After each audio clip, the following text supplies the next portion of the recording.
Exam centre, cafes की तरफ दौड़ते थे या फिर डाक के माध्यम से पोस्ट ऑफ़िस के माध्यम से डाक भेज के अपने फॉर्म भरते थे। मगर देखिए इससे कितना रोज़गार चल रहा था। कैफ़े वाले को पैसे मिल रहे थे और रेवेन्यू के रूप में डाक विभाग को भी पैसे मिल रहे थे। मगर आया ना टेक्नोलॉजी, टेक्नोलॉजी क्या बढ़ी, मोबाइल आ गया। अब आप मोबाइल से फॉर्म भर लेते हैं सारे। ये चीज़ खत्म हो गई।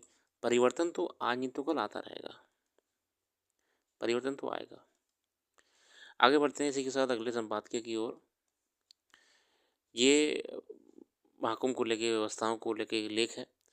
किसी भी आयोजन की सफलता या विफलता इसी से तय की जाती है कि उसे पहुंचने वाले लोगों की सुविधा और सुरक्षा का इंतजाम कैसा है। प्रयागराज के महाकुंभ के में बार बार पैदा हो जा रही परेशानियों इस बात की गवाही है कि वहाँ जिस जोर शोर से लोगों को आने के लिए प्रेरित किया गया, उन्हें संजीदगी से उनके आने जाने, ठहरने, नहाने आदि की व्यवस्था नहीं की जा सकी है।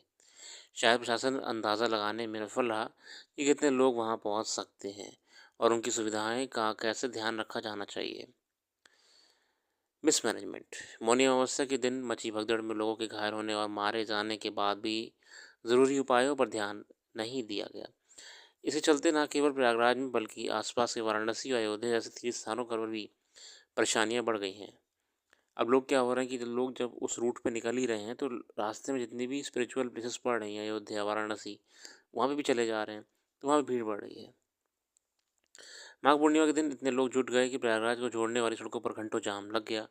महाकुंभ को लेकर कई महीनों से प्रचार प्रसार किए जा रहे थे। लोगों से अपील की गई थी कि एक ऐसे 44 वर्ष बाद आया इस महाकुंभ में अमृत स्नान के लिए अवश्य आएँ।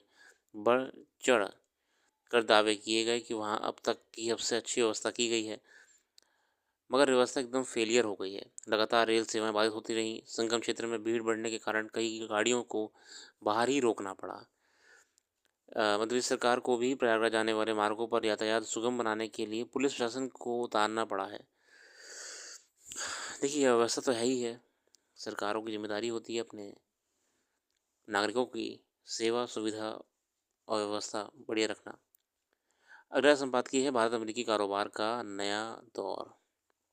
ये लेख लिखा है जयंती लाल भंडारी जी द्वारा। तो जयंती लाल जी कहते हैं, उम्मीद की जा रही है कि भारतीय प्रधानमंत्री और राष्ट्रपति डोनाल्ड ट्रंप के साथ द्विपक्षीय वार्ता भारत अमेरिका के बीच रणनीतिक साझेदारी मजबूत बनने के साथ व्यापार और निवेश के नए अध्याय लिखे जाएंगे। इससे न केवल भारत और अमेरिका के बीच कारोबार बढ़ने बल्कि दुनिया भर में भारत के कारोबार को नए अवसर की संभावनाएं भी निर्मित होंगी। देखिए प्रयास तो करा जा रहा है कि व्यापार को और बेहतर करा जाए।